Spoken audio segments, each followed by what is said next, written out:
I will now introduce our colleague, our conference speaker, Noémie Veroef. She is an ex-journalist and a reporter. She will talk about that today. Ex-journalist Noémie Veroef. She teaches philosophy at Cégep de Victoriaville for 12 years now. She has taught also a few years in other cégeps in Quebec. Noemi has a bachelor's and a master's in philosophy, as well as an associate diploma for professional guidance in college education, MIPEC. She has a micro diploma from them. She is also a consultant in digital ethics, in pedagogy, and philosophy. Noemi also has has put together a training for teachers in CEGEP and university to give them the tools to detect and give educational guidance around AI in upper level, higher level education. So I will now hand it over to our colleague, our speaker today, Noémie Veroef, and I wish all of you a wonderful presentation. All yours, Noémie. Thank you, Madame Pelin. Thank you for your trust and this great opportunity. I'm a little bit nervous today, I must admit. I must specify that it is for me a way to share an experience that I've been through in the classroom, means no doubt to encourage thinking and discussion among my colleagues and guidance counselors as well. I don't have any pretension of great scientific knowledge or breakthroughs. It's just me sharing my practice and best experiences and to show you my process. So, what I'm going to introduce today, what I'm going to present, is the evolution of my pedagogical practice with AI and its impact in evaluation of students and as well as pedagogy and learning. So, I decided to prepare this webinar. It's with Prezi Video. So, what you see are information that will be on the screen to accompany what I'm going to talk about today. There won't be any presentation as such because it's directly integrated in the Prezi video that I will share. So I don't know how else to share that. Maybe in watching the Prezi video, it'll be also my presentation will be on YouTube as well. From detection to educational guidance, change in posture that is beneficial. As for like most of you, I had a bit of frustration with AI in the classroom for evaluation specifically. So we're going to look at how things eventuated, how things evolved, and I have the opportunity to have a context that is very specific. I am a teacher in general education, so maybe not all the colleagues have the same context as I do, but I have many classes that repeat. Semester after semester. So in not long, I can make changes and adapt because it's three semesters that we're going to look at together, and it's not everybody that has the opportunity to have such a large sample of students in the same classroom and as well to teach the same class over and over again. So, the same course. So, the plan for the presentation, I will present the things that guided my reflection and some details around the context of this evaluation and pedagogical thinking, the three different iterations that around a specific evaluation in the class of philosophy and rationality, and the things that came out of those three iterations. And then I'm going to present a few conclusions that seem relevant and somewhat universal, independently of your context.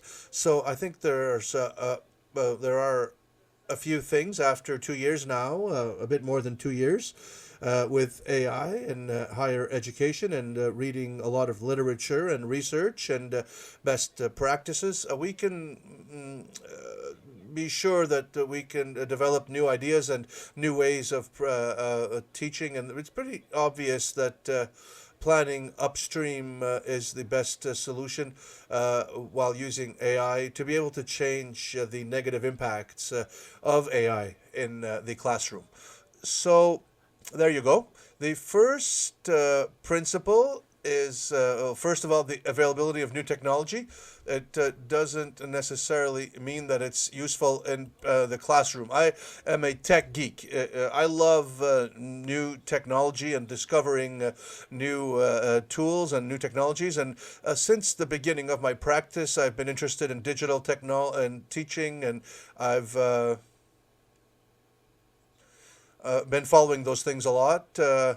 In using technology in the classroom and pedagogical applications. But AI, even though I was very enthusiastic in discovering AI in the beginning, I now see that it's a bit more gray, a lot of gray areas, and using it in the context of education. So everything I will say is related to the fact that I'm teaching philosophy at the college level, and the intellectual work that has to be done, the skill level that has to be developed is all around intellectual literacy. It's a fundamental skill. I think in my context specifically, AI, as we will see, cannot reproduce the human experience and can give counterproductive results. So we're going to look at that. So the techno-pedagogy in general, as any other strategy and toolbox, if there's no clear intention, if we just want to make things digital for the sake of doing that, it doesn't really add much value. That's what research in techno-pedagogy has been showing for a few years now. So digital tools in the classroom used at a personal level as personal tools at best bring nothing, and at the worst bring negative effects. It's the report from ISTQ from 2004 that come up with those conclusions. So I have that informs my thinking when I make some changes or make didactical changes or modifications. I can't use technology in pedagogical applications just for the pleasure of doing so. So the second principle is a bit more of a personal one, but all pedagogical problems should be solved by pedagogical solutions. So pedagogical thinking. So I don't think you can solve an educational problem without educational thinking. It's the same as with technology. You can't solve a technological problem without technology. So we saw that in the current in the news. You saw the new app that came out that can help any student cheat. Well, it's like a snake that eats its own tail. It's a vicious cycle. We will build things that detect those things, then people will try to circumvent them, and then the cheaters will be ahead, and we will be in an arms race, and it will continuously feed this vicious cycle. So to stop that, I think we have to have some educational-based thinking of what education really is, how we can be effective as teachers, and how we can continue using these strategies in a context where AI is very accessible. So the third principle is one that is personal to me, but I think applies to everybody here. If you are eating your lunch, watching this webinar, it's because you love your work. You love your job. It has great significance in your life, and they have this desire to share your expertise, and that teaching is part of your beliefs, and so that must reflect your belief system, your values, and be important to you. So it's important to reestablish intellectual integrity, and this impression of advancing critical thinking and capacities of students, not just giving them stuff to memorize and learn. So that's one of the goals, but we want to build the skills and capabilities and critical thinking and that's what really motivates me in doing what I do. And the quote here that comes from Confucius, pick a job that you love and you'll never work a day in your life. I can tell you that I was correcting the first time when ChatGPT came out, and all kinds of plagiarism, and I was wondering what I was doing really if all I'm doing is detecting plagiarism. So if this can give a bit more sense to what I'm doing and making these changes. For last principle, authenticity of context of teaching and learning and important to create meaning for students. The teachers and students need to know why they're there, what they're doing there, what utility is behind all of this, especially for the students. And we want to produce good citizens and help the students to better understand AI and use it ethically. So I think that training people to think freely is to giving them access to all kinds of tools, but giving them also checks and balances and frameworks to observe. And to train freedom of thinking is also to train responsibility, because who talks about freedom talks about responsibility as well. They go hand in hand. So this aspect is probably the most important one around my thinking and strategies, is to make the students understand that they are in control of their learning. And this is not something new in education. I'm sure I'm not bringing anything new to the table here, but it's important to put this at the center of everything, that the students are responsible for their own learning. So the context in which I've developed this thinking is for evaluation. So half semester, mid-semester, it's a half dissertation and a 20% value essay, individual work on week 7. So the particularities of this evaluation is that the students have to develop their own philosophical questions, line of questioning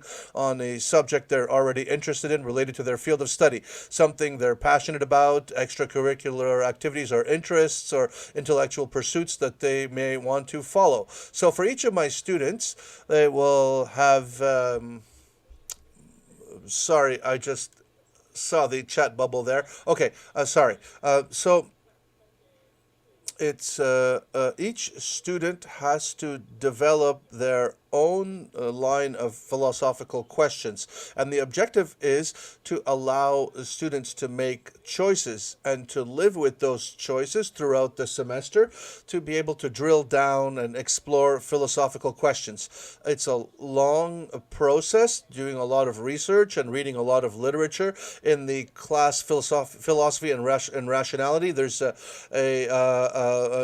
it's in the course description that the students have to do literary research, literary review, and use the library, and teach them how to use all these resources. And so this is mandatory. So we know that more and more in high school, even in schools that are more advanced in methodology and research, we really push this notion. And the pandemic really has played an important role as well. And I think there was before and after, with the capacities of students to use Office, digital tools, footnoting, using PowerPoint, doing research, and identifying sources and all that. So I saw a reduction of autonomy in terms of capacity of gathering and sorting through information. And so I decided to really place more emphasis on this aspect. So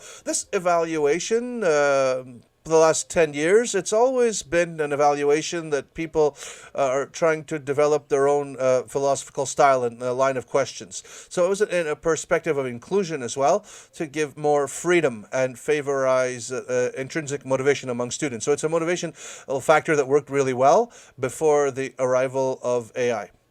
So just to give you a bit of a snapshot. The first time that I corrected after AI, I had 120 different subjects. I was very excited to learn of all these subjects and things that the students had learned with their research. But when I came back to my class, Philosophy 101. I had taken a break for 10 years where I was doing union work. But when I came back after the pandemic, I wanted to do the same thing over again, asking my students to produce their own philosophical questions and a line of research. And I saw that it didn't work.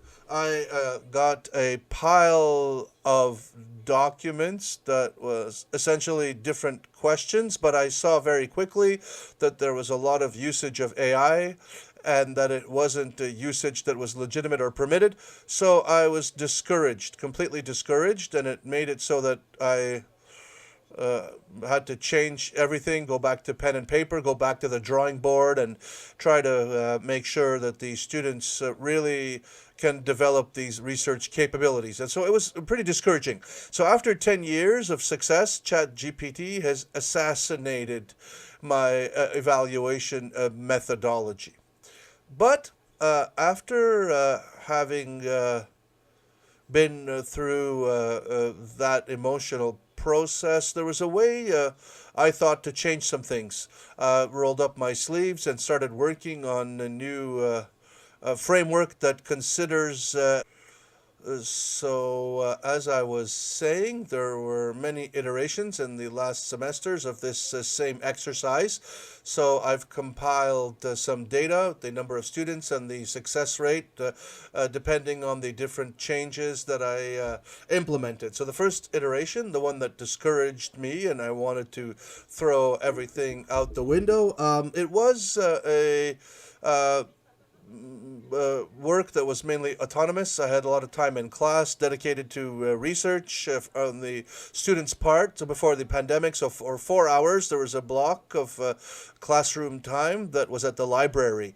There was a short training given by our librarian that is wonderful. He is really good at teaching that stuff. So he gave them the training, and then the students would go and do their research, and they would have time in the library. So after a few weeks, I said you should be at this level or at this point in your process. And after a few weeks, I gave them some guidelines and a framework to follow, and it was essentially the homework that they had to do at home.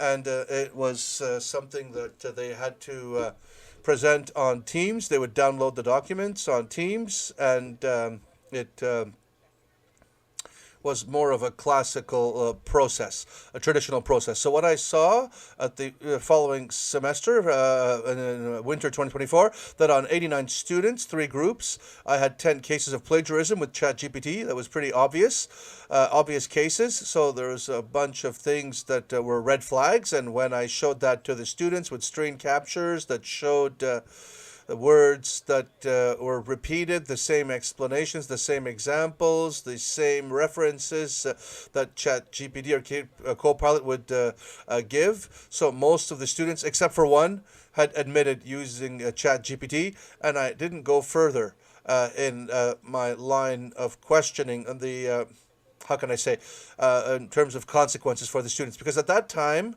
it was like, feels like 1,000 years ago, but at that time, winter 2024, there was no procedures really officially at Cégep de Victoriaville for intellectual integrity and declaration of plagiarism. And there was a possibility of declaring plagiarism of the denunciation, but there was no obligatory denunciation of AI usage and academic integrity. So students that say that they didn't know, I didn't want to plagiarize, I didn't do it on purpose, it wasn't my intention. I felt more in tune with their arguments than today. Since the fall, now there is this obligatory training, and I am now much more clear in how AI can be used and how it cannot. So I am much more comfortable now to apply sanctions. But now the consequences for the students, the first time is I did a retention of grades for 24 hours after having correcting everybody else's work. I sent them a form and said, I see that there are 10 people on the different groups that used AI. I give you 24 hours to report yourself and admit. And there are people that did, and others waited for a second call, but it was solved outside of the current framework of consequences and sanctions institutionally, because there wasn't at the time this mandatory training for the students. So all of this was done in collaboration with the administration. They were aware, so it is important to mention that. For me, for example, the consequences were pretty significant because I lost a lot of time, wasted time trying to find examples, trying different kinds of AI. I know that I'm not teaching you anything here about AI in the sense that it's not hard to show that something was generated by AI. Even at Cégep de Victoriaville, our institution has chosen not to use detection tools, something that I agree with because those are not perfect and they don't keep up with the evolution of AI. So we can't really use them completely without fail. But I had to negotiate with students, and there were some tears and emotional distress, and I had to talk to many people in my department. So it was a lot of energy drained in that. So I did a lot of reading, some research. I looked at best practices, and I discussed with colleagues and friends, and I really thought about how that evaluation can maintain the intrinsic motivation to develop their own line of questions and research independence. I wanted to keep that for the motivation of the students, but also to give them a framework, to give them educational guidance on how to use AI in the using AI for research. So that's where AI is really good. It shines in summarizing text and finding information and resources. So in the second iteration, I decided to have a document in Teams that I would share, but different from the first time. I included a Word document, something that is different. Gives details about information you can collate with the follow-up and the modification of the document. So I was in the Teams environment, and I created a Word document, a guide, where I locked the changes. So there was a password, and that password was only known to myself. So the students, as soon as they would connect to their Teams account, had to come up with contact. And it was very clear in the instructions that it was mandatory to use the Word document, the form that I had set up, and I explained why. So because I want to know who connects to the document. Are there text blocks that appear at 5 minutes before it's due, and blocks of text that are perfect, or that did you connect many times in the last weeks because you done the work a month in advance, and you're working on your project progressively and not at the last minute. So I could really follow the students' work that way. So the reason why you should work this way is I want to know how you're using this tool, and how you're progressing, and if there's a suspicious usage. So the other thing I modified is, instead of 4 hours in the classroom, I moved it up to 6 hours, and I didn't go directly to the library. I used 3 2-hour blocks in my classroom time to teach explicitly with video content or in-class demonstrations, how to do footnotes, how to do biography, how to do a bibliography, how footnoting is important in citing sources, because you can't just do a bibliography, because that would expect me to go and read all your sources, and that's not reasonable. So it explained the different types of plagiarism as well. What's the difference between cheating and plagiarism? What is the difference between the different examples that exist and demonstrated in our policy, that there's a non-exhaustive list of examples of plagiarism, and how AI can be used for cheating. So these are things that I've added to my toolbox to arm the students, to give them the tools with the objective, the stated objective, to show them that I know where I'm going. I know why we're using these tools, and what the point of all of this is. So to give them a framework to follow, and how to use AI. So I've also introduced the journal that was paper and paperless through Teams, to include everybody, to be more inclusive. People who want to do it on paper could do so, and people also could use the paperless version. That was also fine. But it wasn't a journal that was mandatory or that I would look at regularly. It was more a accompaniment tool. You should be on point 4.8 this week. Write things down in your journal, and it's an informal way to follow up with the student.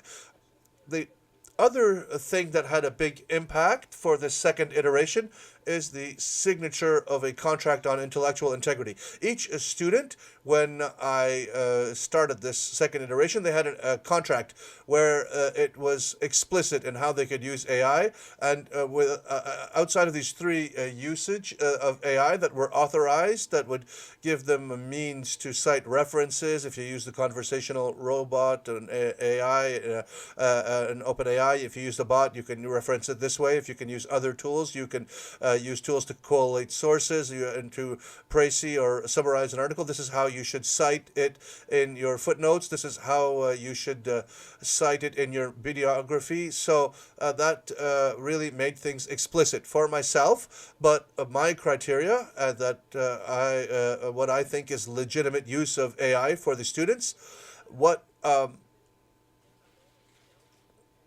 in the context of it's their first philosophy class, their first experience on doing literary review and research. So I want their work to be original and authentic.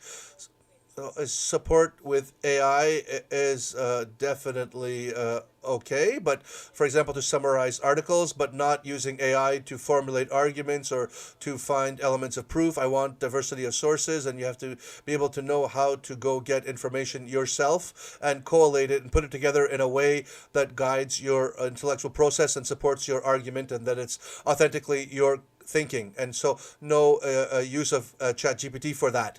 What I also specified to my students is you can see that I have 6 hours of classroom time with a journal where we can get very much into detail on the different steps and show our work in the classroom. And outside of classroom hours, you should not use AI for your work. So that's very clear. If you are using AI at home and doing your work, you should know that it's not allowed.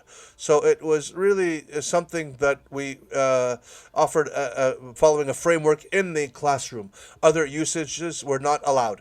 So after this second iteration, 55 students this time, because I had two groups that semester. I had two cases of plagiarism, so 7%, maybe a smaller sample size, but 7% total. For the students, because there was the intellectual integrity contract, there was the training also. There was 2 extra hours in the classroom where I was very explicit on the usage of AI and what frames my thinking around this. So there was no possibility of redoing the work. They possibly what happened is one of the students had abandoned the class after receiving a grade of 0, and one student plagiarized again. So she not only got 0 for that, but also for the class for that semester, because that is the sanction at Cégep de Victoriaville. On my end, the consequences, the positive consequences that I saw, it took 2 meetings, so it was much less the time consuming and energy consuming. The fact that we had documents upstream and a framework upstream saved a lot of time. There was no self declaration or denunciation. The new way of declaring plagiarism cases, a human error, I completely forgot. So if you do nothing, you make no mistake, I think. But I completely forgot to report my 2 students with regards to the institutional policy. So they got their 0 in my class. But unfortunately, because I forgot to report it to the institution, I found out afterwards that that semester one of those students had plagiarized again, and unfortunately for her current teacher, she can't base her work on what has been done in the past because I didn't report it. So it's unfortunate. I should have thought about it, but unfortunately I did not. I forgot, but it's important to denounce, to report officially, so that there's a follow-up and a registry, and that problem cases of plagiarists that repeat offenders that have done it many times and has done it 2 times, 3 times. So I think it's more an issue of mental health or some kind of personal issue, but clearly it's an issue that belongs to the student.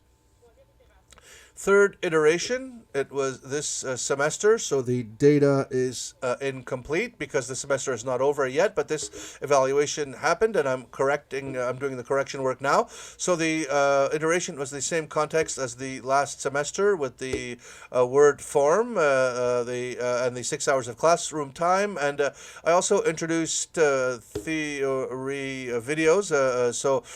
Videos for the use in the classroom, because I was doing more direct work with the students that would come in with their laptop and have some more one-on-one time to help them formulate their arguments and check if they are using AI or not, where they're not supposed to build their arguments. So I had to give theory with video capsules in the classroom to save some time. So homework and assignments, we can help the students with that and come to the classroom with more concrete activities. So I didn't change everything, in the sense that I still offered theory and content in the classroom, but I was able to save 6 or 7 hours of classroom time in using video content and making the students watch the videos. And when it was a method or process where the students can miss some class room, it was part of the process of them to have access to the methodology of footnotes and all of that. So even absent students had no excuse, because they had access to the content on video. So that allowed me to be more secure in my position, that the students, even if they're not attending the class physically, they can still get the information and could not give the excuse that they did not know, that they were not there.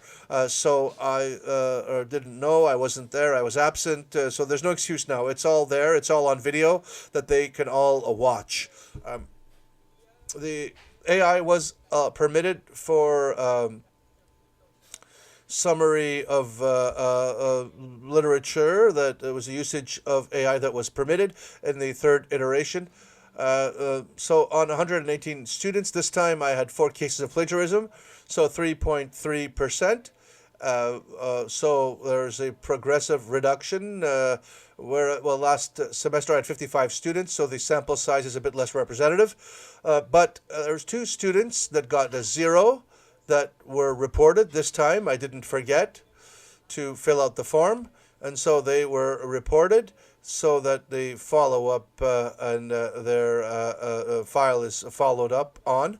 So there are 2 students that were able to correct their work and could show after our meeting that they made a mistake, and that it was an honest mistake, and that I could see on the Word document that they had the footnotes, but they didn't send me the right copy. But they had been able to prove that they had done it correctly, and that was just an honest mistake. And those 2 students know each other, so I think they followed the same process. And they, but I was a bit mysterious. But there is the digital proof that shows that they may have made a mistake. So I allowed them to correct their work to avoid plagiarism, because contrary to the 2 students that got a 0, it wasn't a complete page or half the dissertation. It was just a really small part, and it was a problem of giving the reference that was on the last paragraph. Everything was referenced correctly. They just made a mistake at the end. So I let them slide a little bit. They came to all the classes, and so they it's okay to use your judgment. And sometimes there are gray areas where people made some mistakes or are not technologically proficient. It could happen. So the consequences for the teacher, I had a meeting with the students, very brief, because the 2 that had plagiarized a big swaths of text with ChatGPT, I had asked them to, I think it's illegal usage of AI. You signed this a contract, and do you affirm that all of this has been written by you? And both said no, I used AI, and there was no issue. It lasted 2 minutes. And then There were the two other students that I talked about earlier that we reported. So for meetings related to plagiarism, and I'm talking about a specific case here. It was one of my students, international students, who used ChatGPT as a tutor in French. And so he said, I wrote everything myself, but I make a lot of mistakes. And I tried to go to the French language help center, but it didn't work with my schedule. So he showed me his document, and I looked in the logs, and we could see all the multiple modifications as well as the corrections. And so I could see that the content was written beforehand, and that it was used to correct mistakes in French language. So for me, it was really used to correct syntax and grammar only. I thought that in a philosophy class, if you want to use AI to improve your writing and correct mistakes, that's fine, as long as the ideas come from the student. So the work that has not been submitted in the three different iterations in winter 2024, in addition to my 10 cases of plagiarism, I had 10 people out of 89 that hadn't completed their work. So this is, I don't know to what point it's a phenomenon that is widespread, but I'm curious to hear you. But I regularly have students that come to the classroom through the whole session and that don't give me any evaluation. So maybe because they're there to socialize, with maybe they have to be there. They have to because of their parents, or maybe they know that they're going to fail. They don't want to be there, but they don't show up in class. So in the winter, I had 10 people that didn't do any work. In the fall, I had 3, and in the winter 2025, I had 5 no-shows. So for the non-completion of work, so the percentage went down. So the follow-up in the classroom, the educational guidance and being present and guiding the students in the classroom, and it makes the work less arduous, and the students are accompanied, and a lot of people procrastinate. We know that. So because we make them go through a process at 17, 18, 19, they're not fully developed in their time management. So the way we help them with that is to give them a framework to follow, to give them guidance in the classroom at specific intervals, and it had a positive incidence on the number of people who didn't complete the work, who didn't do the work. I guess you could call them no-shows. So it's not scientifically validated, but it's my opinion. It's what seems to be the case for now. So the success rate, 79% for the winter 2024, fall 2024, 78%. And I'm projecting for winter 2025, my numbers show that people that are 57, 58% so far, I think they have still 50% of the grade that is not in yet. They could probably pass. So my projection is 85% for winter 2025. So for the general average, everything is around the same level. I have an average of 75%. I had never noticed that. The average remains pretty much the same. On aggregate, the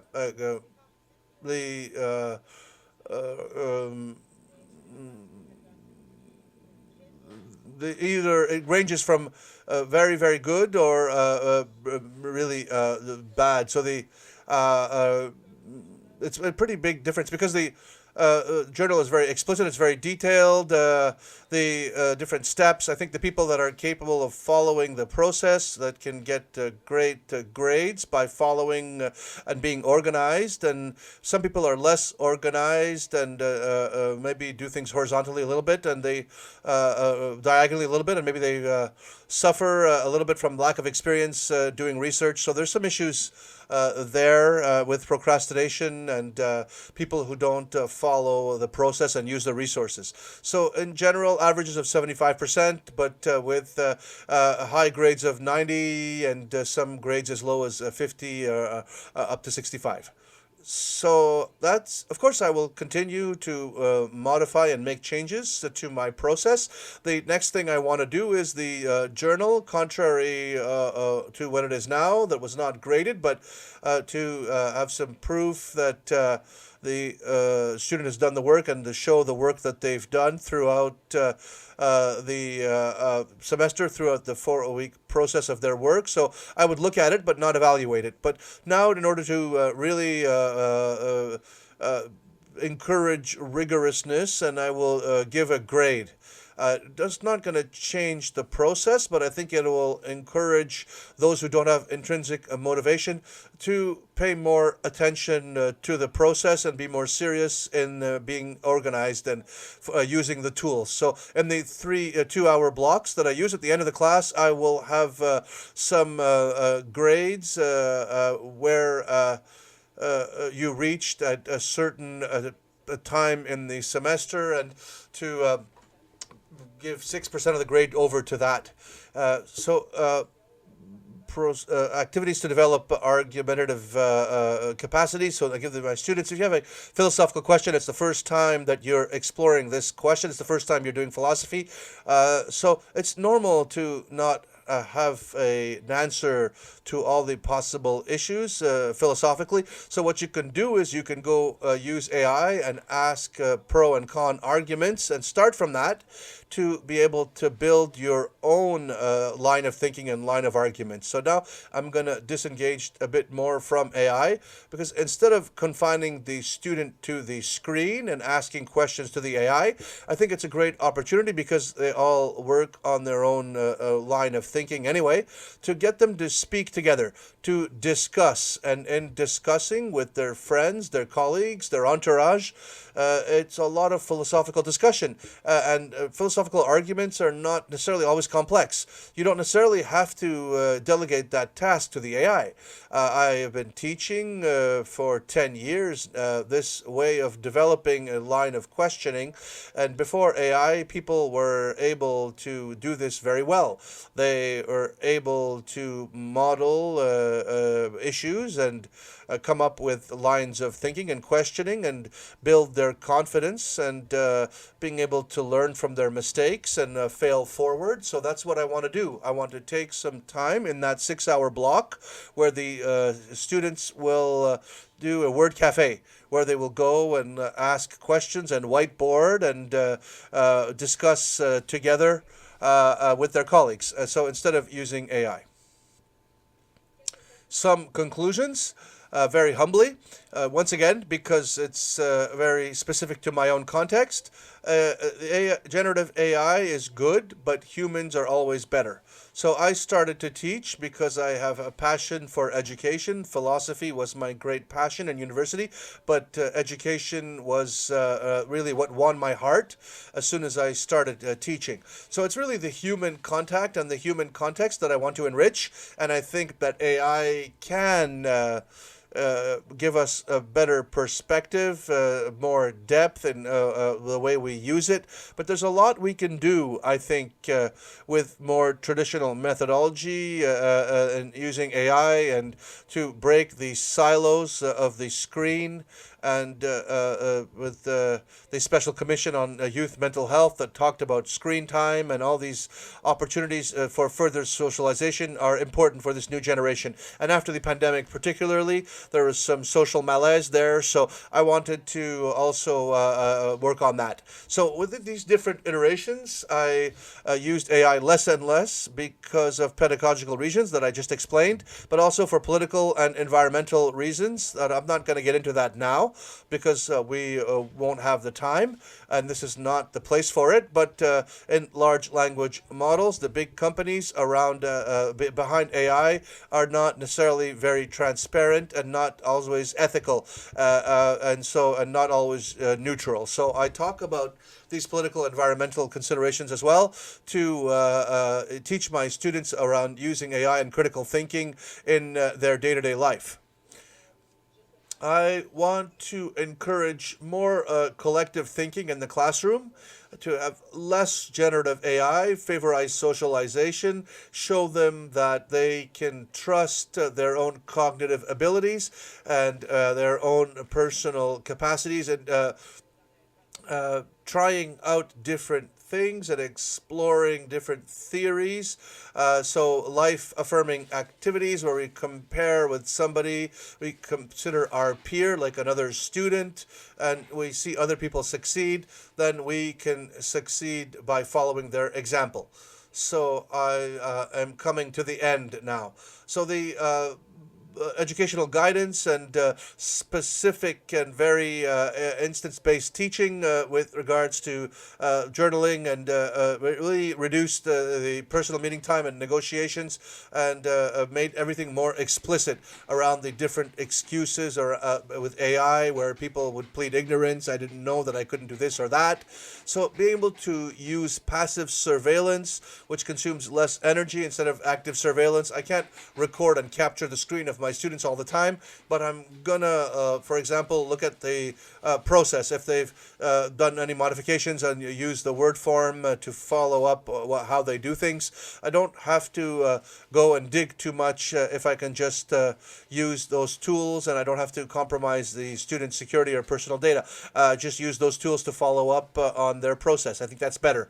I don't have to ban AI. I'm not going to do that to guarantee the integrity of evaluation because in the absence of change upstream of our evaluation, you can find ourselves with plagiarism anyway. People will have used AI in ways they're not supposed to. Even if the dissertation is written by hand in the classroom, they could have done all their prep by AI and learned it all by heart because, yes, students find that it's easier to learn everything by heart than to think and use critical thinking and show their work upstream.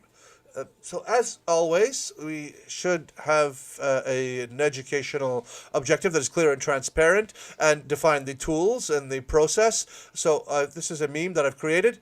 So instead of allowing the students to use AI in every possible way to look cool, it's better to specify our intentions and be very clear around the usage of AI in our educational context.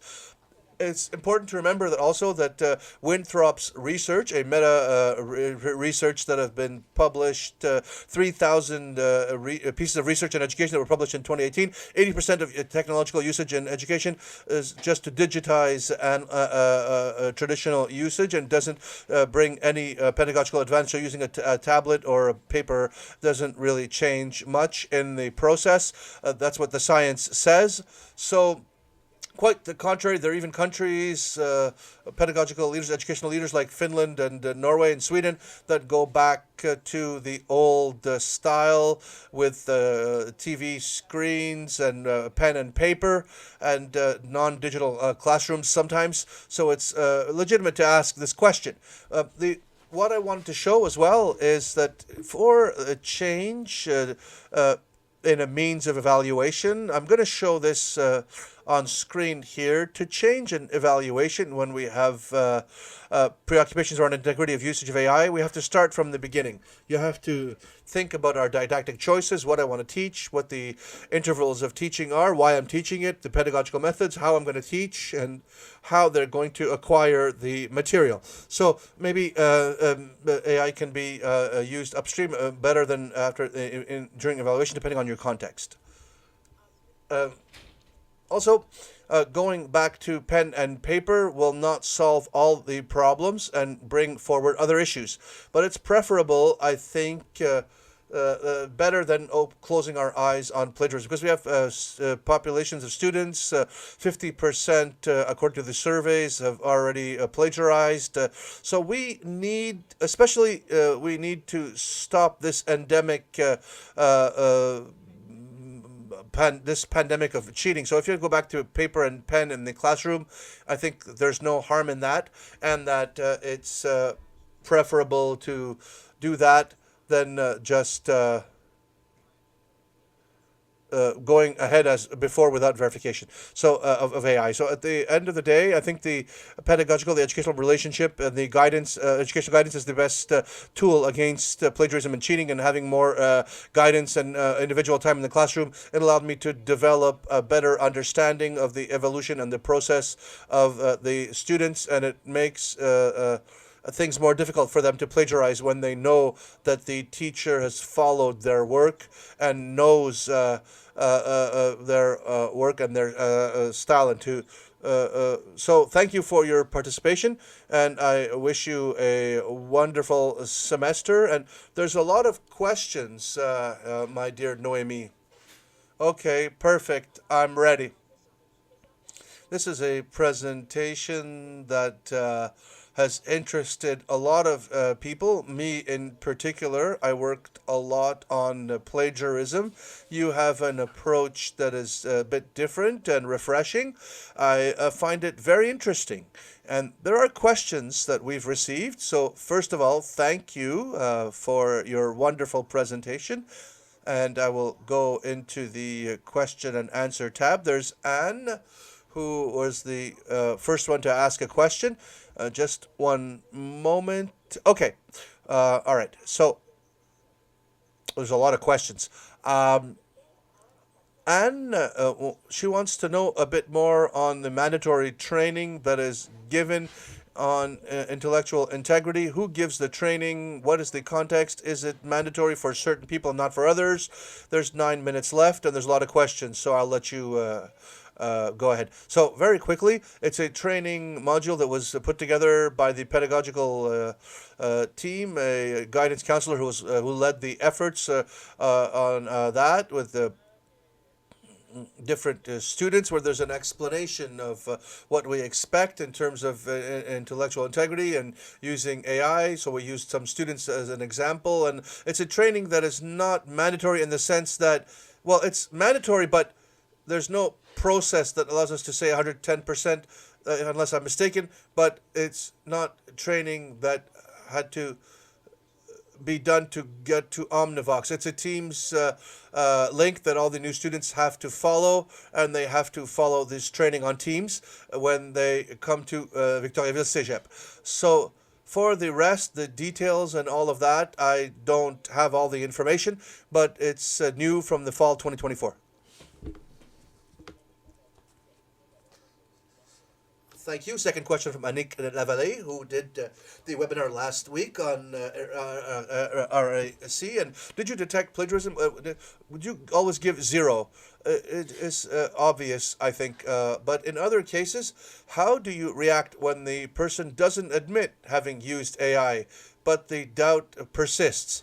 How do you deal with this if you think there's maybe a mistake and you don't want to give them zero if you're not sure? Well, the only time where I had to manage people where this happened was the first iteration in the winter 2024. What I did was, after having allowed people to report themselves, I created a form like a contract, but a retroactive one, where I would remind the students what was allowed and what was not with regards to AI, because we had already talked about that and there was a contract already. But I would do this reminder and do a copy paste on what I found that was suspect. For example, I would underline the sections that seemed suspect or AI generated. So this is your dissertation.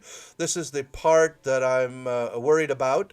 I would like you to explain in your own words, in writing, and that you sign that you're the one who wrote that. And there's only one person that did that, and it was a person that I had accused incorrectly and differently from my student this semester that used AI to correct their French language. It's an international student that I had accused wrongly because he had a work at the Centre d'Aide and he had used it for tutoring and correction of the language. So I found it questionable at first, but I had done a personalized document and reported what I found strange. And seeing the document and all those that cheated, and I said, no, I'm not signing that because I had put the name of their API and all of that. And so it was a bit formal and a bit scary. So the students didn't want to sign except one that was a false positive. And so, in the same line of questioning, Karine Daigle asks, if I understand, you're the only judge if something was done with AI. And you are also the only one who decides the sanction that you want to impose or not. What is the role of the integrity department, people who are responsible for integrity? Do you take a risk of being appealed constantly? Well, it's a good question. The process that we follow at my CEGEP, everything related to content and evaluation. If it says so in the collective bargaining agreement, the teachers are responsible for evaluation in the classroom and to judge if a skill has been attained or not. They're the only ones who can do that. So it's normal when you are a teacher that I would be the only one that would evaluate the skill has been reached or not. So that's not inhabitual. So what is in my CEGEP, if I see that there's sufficient reason to believe that there's plagiarism, I give a 0. I meet the student to explain my findings and my thinking, and if he wants to appeal, he has to appeal with the API, so the API, and so it's a procedure in our institution. And then if he makes an appeal, the student makes an appeal, he or she make an appeal, we can then have a committee to oversee with other teachers, philosophy teachers, to oversee the process and re-evaluate. Gino Arsenault, who's asking the following question. I don't know if you can answer directly or not. Do you have differences for distance learning and classroom teaching? So, of course, distance learning has a different set of conditions, different context, but it doesn't mean that you can use these tools. Then maybe in class, sometimes the students can share their screen, and you can do a bit of a hybrid thing, but also the Teams form, the locked Teams form, where we limit modifications and we can follow the modifications, works well as well. There are a lot of tools we can use for remote learning. We can discuss that. The Karen Vigneault has the following question. She's asking Noemi, maybe other teachers present today as well. The ministerial review of the philosophy classes makes mandatory production of essays, but not necessarily as a final evaluation. So would it be possible to have another type of evaluation for the final grade to avoid using AI? Yes, for sure. If you want to, that's because it's the final evaluation. It's a prerogative of the faculty. The faculty in question would have to agree on a means of evaluation that would guarantee equity of opportunity for the different classroom situations. But it's something that is possible depending on your faculty and your institution. Yes, well, there's somebody who, this is a comment from Karine, who gives a link to an article in Radio Canada. I imagine that this article, we talk about you, Noemi, and this article, the philosophy teacher, so we can go read that. And so somebody was asking a question in the chat. I'm trying to find it. Just one moment. I think, oh, I lost the question. Okay, well, I was asking all these questions. There are a lot of them, but I'm going to ask one last question. To what point the actions you undertook to counter plagiarism in your classroom? I know you said that you do an inverted classroom model as well. Does it impede the time you do philosophy with your students? Well, I think not, but it depends on what you define as being philosophy. I think that using your critical thinking to understand the world is one of the first things and the most important thing, I believe, in philosophy. We want students to have a critical thinking, to be responsible citizens. So the idea of exploring the limits, the advantages and disadvantages, and the moral impacts of AI, when I explain the educational motivation and the different tools we could use in the classroom and usage of technology, and when I teach them to do literary research and literary review and research and using digital tools, I think that also is philosophy. I haven't reduced the content of the class. I've created video clips that students can use to maintain the content and in the inverted classroom model. So thank you. I'm going to share the chat with everybody. There's a lot of resources, and I'm going to include all the questions that were asked today because they can be useful in guiding discussion and thinking for our participants today and those who will watch the video. So thank you, Noemi. I don't know if you're going to come to our conference in June.